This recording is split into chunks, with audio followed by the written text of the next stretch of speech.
Israel പാർലമെന്റിൽ പ്രധാനമന്ത്രി നരേന്ദ്രമോദിയുടെ പ്രസംഗം പ്രതിപക്ഷം ബഹിഷ്കരിക്കാനൊരുങ്ങുന്നു. ഇത് ഇന്ത്യയോടുള്ള ശത്രുതയാണോ? അല്ല.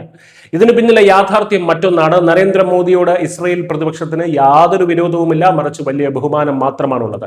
അവരുടെ പ്രശ്നം ഇന്ത്യയോടല്ല, സ്വന്തം പ്രധാനമന്ത്രിയായ ബെഞ്ചമിൻ നെതന്യാഹുവിനോടാണ്. മോദിയുടെ പ്രസംഗം നടക്കുന്ന നെസറ്റിലെ പ്രത്യേക സമ്മേളനത്തിൽ പങ്കെടുക്കാൻ ഇസ്രായേൽ സുപ്രീം കോടതി പ്രസിഡന്റിനെ ക്ഷണിക്കാത്തതിൽ പ്രതിഷേധിച്ചാണ് പ്രതിപക്ഷ നേതാവ് യയർ ലാപിഡിന്റെ നേതൃത്വത്തിൽ ഈ ബഹിഷ്കരണം പ്രഖ്യാപിച്ചിരിക്കുന്നത്. തങ്ങൾക്ക് ഈ സമ്മേളനത്തിൽ പങ്കെടുക്കാൻ അതിയായ ആഗ്രഹമുണ്ടെന്നും സുഹൃദ് രാജ്യമായ ഇന്ത്യയെ നാണം കെടുത്താൻ ഒട്ടും ഉദ്ദേശിക്കുന്നില്ല എന്നും പ്രതിപക്ഷം ഇതിനകം തന്നെ വ്യക്തമാക്കി കഴിഞ്ഞു. നെതന്യാഹു സർക്കാരിന്റെ ഏകപക്ഷീയമായ നടപടികൾക്കെതിരെ രാജ്യത്തിനകത്ത് സമ്മർദ്ദം ചെലുത്താനുള്ള ഒരു രാഷ്ട്രീയ ആയുധമായി മാത്രമാണ് അവർ ഈ ബഹിഷ്കരണത്തെ ഉപയോഗിക്കുന്നത്. ഒരു വിദേശ സുഹൃത്തിനെ ആഭ്യന്തര രാഷ്ട്രീയത്തിലേക്ക് വലിച്ചിഴയ്ക്കുന്നത് ശരിയല്ല എന്ന് നെതന്യാഹു സർക്കാർ പ്രതിപക്ഷത്തെ കുറ്റപ്പെടുത്തുന്നുണ്ട്.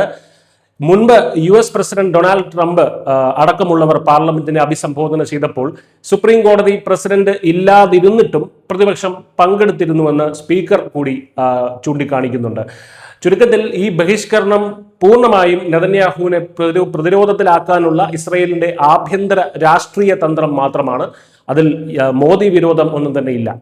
ഇസ്രായേലിലെ ഭരണ പ്രതിപക്ഷ ഭിന്നതകൾ എന്തു തന്നെ ആയാലും മോദിയോടുള്ള അവരുടെ സ്നേഹവും ഇന്ത്യ ഇസ്രായേൽ നയതന്ത്ര ബന്ധത്തിന്റെ കരുത്തും ഇന്നും ചോദ്യം ചെയ്യപ്പെടാത്ത ഒന്നായി തന്നെ തുടരുകയാണ് ഇന്ത്യയിലും ഇസ്രായേലിലും. News desk news Malayalam.